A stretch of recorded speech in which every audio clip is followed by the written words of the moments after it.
Hello mga ka-trending, welcome back to ZK Trend. Nagbunyi ngayon lahat ng taga-suporta nga ng Don Bell nang spotted nga itong si Bel Mariano na nasa Casa Donato.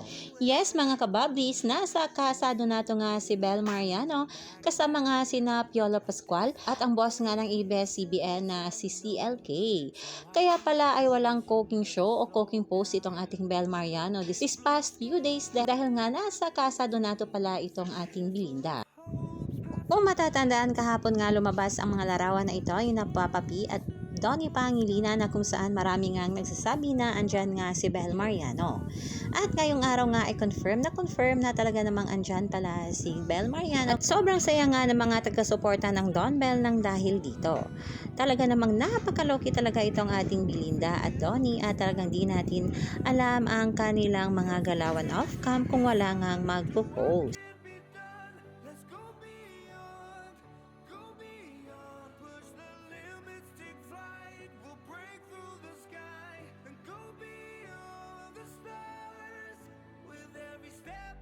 Nabuhayan naman itong mga taga-suporta nga ng Don Bell nang dahil nga sa larawan na lumabas at paniguradong sa susunod na mga araw, buwan at taon ay lalabas pa nga ang ilang mga larawan na ito ni Bel Mariano sa Casa Donato, kaya naman yan ang ating pagkakaabangan.